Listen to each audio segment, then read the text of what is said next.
Florida, the land of endless beaches, luxury condos, and year-round sunshine, is now the epicenter of something far darker. Behind the palm trees and pristine skylines, the governor's office is in full-blown panic mode. Internal reports warn that Florida's once booming housing market is collapsing, and fast. 15 cities across South Florida are unraveling at the same time. More than 275,000 residents are expected to flee the state in 2025, and no one in Tallahassee seems to have a plan to stop it. Insurance premiums are exploding, reaching up to $12,000 a year. Home values that once soared during the pandemic are plummeting by $40,000, even $75,000 in just months. Mortgage payments have doubled since 2021, and the dream of owning a Florida home is vanishing before people's eyes. The governor's advisors are reportedly scrambling behind closed doors, calling the situation a financial hurricane. But what exactly went so wrong? And why is the so-called Sunshine State suddenly casting such a dark shadow on the American dream? To understand the panic inside the capital, we have to start where the storm began, in the neighborhoods that were once booming with buyers and are now drowning in for sale signs. At the height of the pandemic, Florida's housing market was unstoppable. Buyers from New York, California, and overseas were bidding tens of thousands over asking price just for a slice of the coastal dream. But what looked like paradise turned into a trap. And today, those same neighborhoods are unraveling at record speed. Across 15 South Florida cities, from Cape Coral and Naples to Miramar, Pembroke Pines, and Hollywood, the signs of collapse are everywhere. In Cape Coral alone, over 12,000 homes sit unsold. Statewide, active listings are up 34% year over year, totaling more than 177,000 homes, more than double the inventory of the entire Northeast. Sellers are slashing prices by $50,000, $75,000, even $100,000 just to get an offer. The average Florida home now sits on the market for weeks, sometimes months, as desperate owners watch their equity vanish. It's not just numbers on a chart. It's families realizing that the house they bought for $500,000 is now worth $430,000. It's retirees on fixed incomes who can't keep up with rising bills. And it's younger buyers trapped in loans that have doubled in cost since they signed. The so-called correction has turned into a crisis. And the first tremor shaking the foundation of this market, the one that's got the governor's office on high alert, is the insurance meltdown. This is the problem keeping Florida's governor up at night. Not hurricanes, not inflation. It's the insurance disaster tearing through the state, and it's hitting faster than anyone predicted. In just 2 years, 6 major insurance companies have gone bankrupt. The survivors are fleeing the state or hiking premiums to record highs.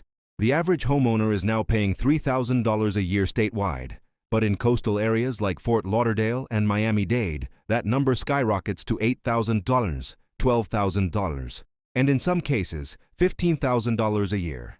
For many families, the cost of insurance now matches or even exceeds their mortgage payment. And here's the kicker. Even if you want to cancel your policy, you often can't.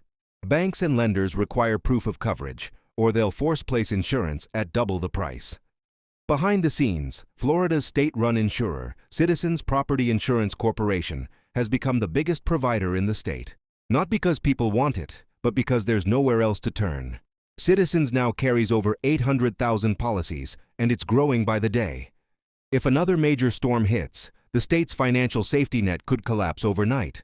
But the insurance crisis doesn't stop there.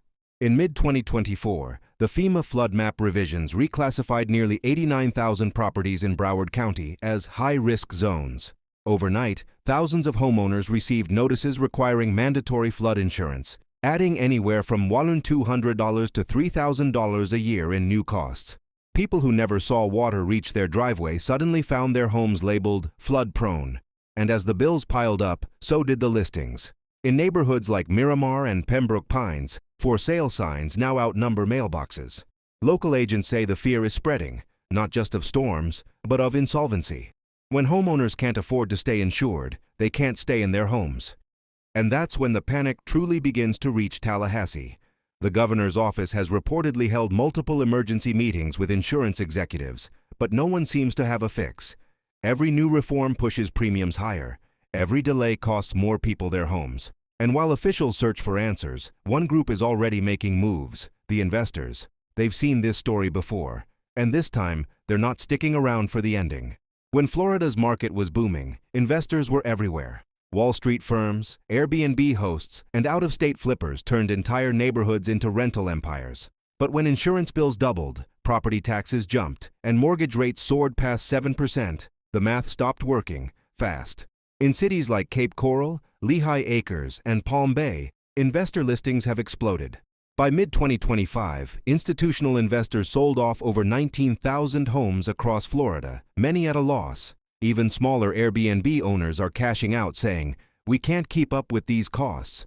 And once the investors start running, regular homeowners follow, because when properties flood the market, values collapse even faster. One Miami real estate broker described it best. It's like everyone's trying to leave through the same door at once. What's left behind are vacant homes, declining property values, and neighborhoods that once symbolized Florida's success, now representing its unraveling.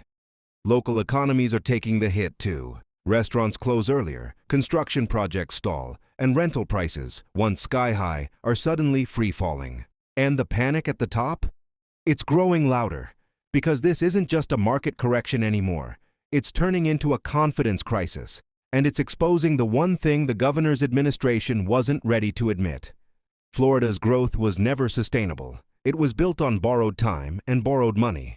Behind the polished press conferences and optimistic sound bites, the governor's inner circle is panicking. State officials are privately warning that the real estate crisis could trigger a statewide budget shortfall, one that hits schools, infrastructure, and even disaster response funds. Here's why. Property taxes make up nearly 40% of local revenue in some counties. So when home values drop, tax income evaporates, just as spending needs rise. In one internal report leaked in late 2024, advisors warned that a 10% statewide decline in property values could cost Florida over $6 billion in lost revenue. That's not just numbers on paper. That's police, teachers, and emergency services being cut. And politically, the pressure is suffocating. The governor, once praised for overseeing America's fastest-growing economy, is now facing headlines about Florida's economic time bomb. Critics accuse his administration of ignoring early warnings about the insurance crisis. Others say the state's reliance on endless population growth, instead of sustainable policy, has finally caught up to it. Public frustration is boiling over. Social media is flooded with homeowners posting shocking premium increases and property tax bills. One viral clip showed a Fort Myers resident breaking down in tears as she revealed her insurance renewal, a $9,600 annual payment, up from just $2,800 last year. Meanwhile, Florida's tourism-heavy economy is feeling the ripple effects too. When fewer people can afford to live here, fewer workers can staff hotels, restaurants, and theme parks. Even the Disney World region, once immune to housing turbulence, is seeing record listings and a 14% drop in median home prices.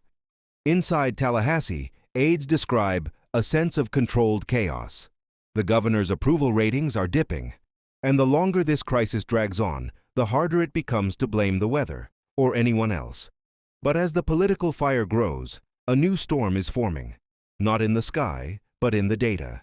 The next phase of this collapse isn't just about homes, it's about credit, banks, and migration. And this is where the panic turns national. Mortgage delinquencies in Florida have quietly risen 32% since last summer, the largest jump in the country. Several mid-sized banks with heavy Florida exposure are reportedly tightening lending standards, slowing approvals, and quietly offloading risky loans.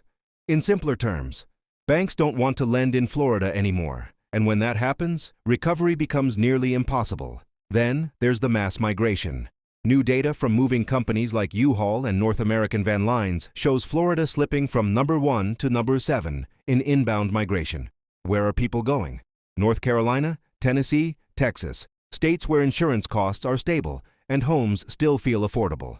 If that trend continues through 2026, Florida could see a net population decline for the first time in decades, a nightmare scenario for a state that relies on new residents to fund everything from schools to toll roads. And in the background, investors are watching the bond markets tremble.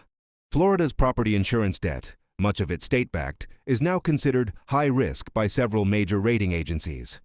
If Citizens Insurance fails under a major storm, taxpayers could be forced to bail it out, triggering billions in new assessments statewide. That's the real danger.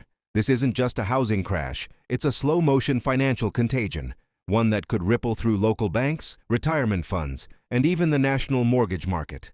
Economists call it the second great Florida collapse.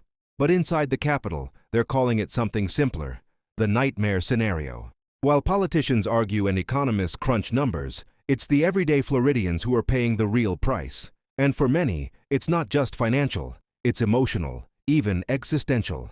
In Pasco County, a retired firefighter named John McNeil spent 30 years saving for his dream home. But when his insurance company pulled out of the state, his new premium came back at $1,100 a year. He tried switching providers. None would take him. Now he's living out of a camper parked beside the house he once owned, because selling it isn't an option, and keeping it is impossible. In Fort Myers Beach, families who rebuilt after Hurricane Ian say they're being punished for surviving. Rebuild smarter, rebuild stronger, the state told them.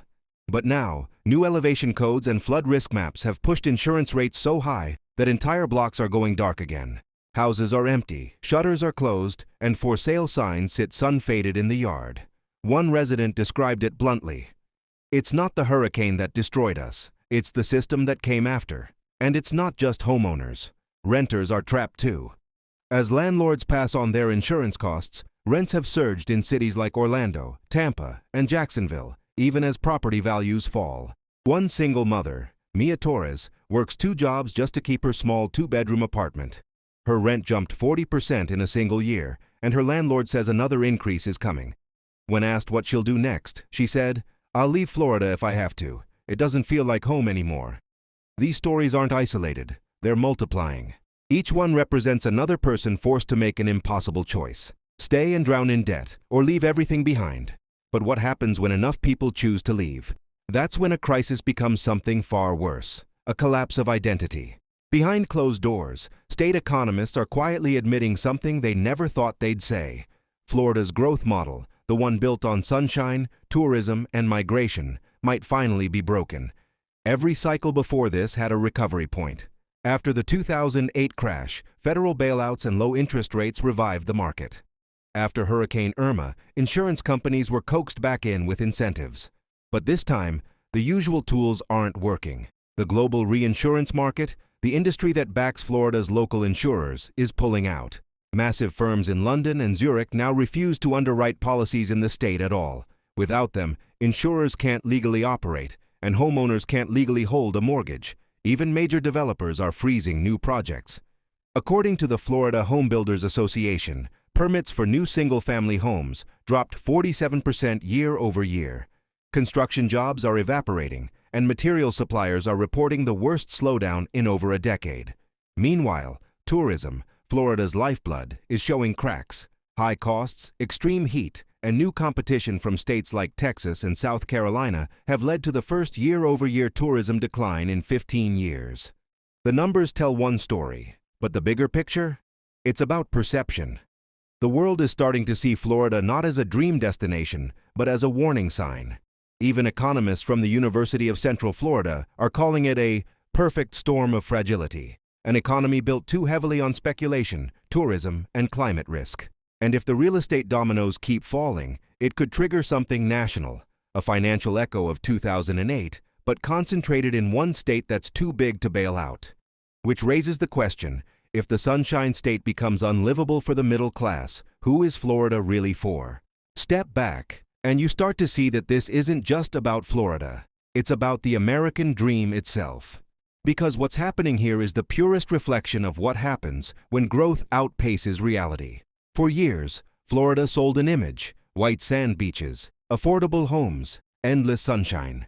A place where retirees could live comfortably and young families could find opportunity.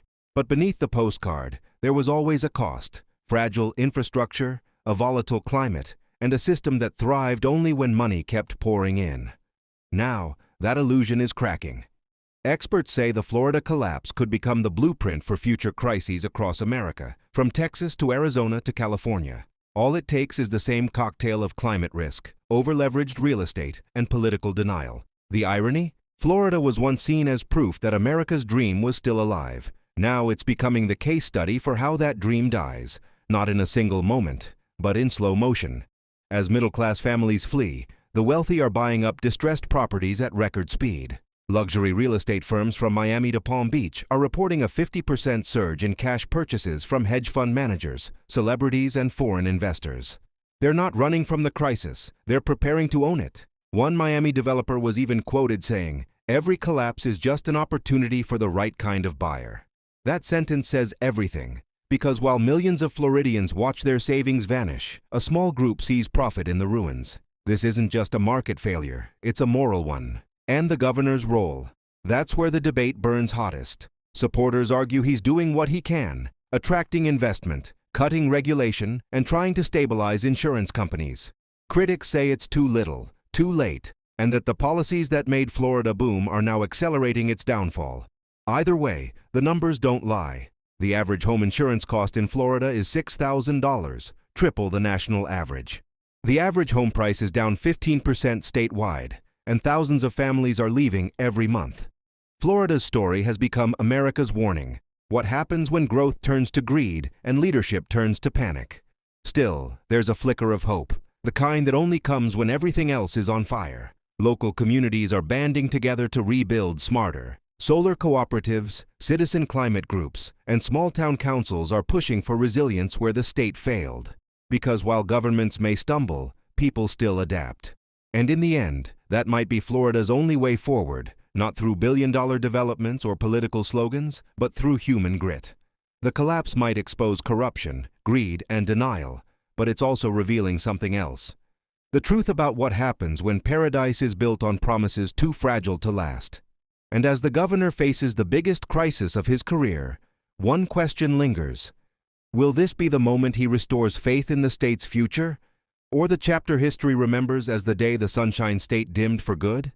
If you've made it this far, you already see how deep this crisis really runs and how it's reshaping lives far beyond the headlines.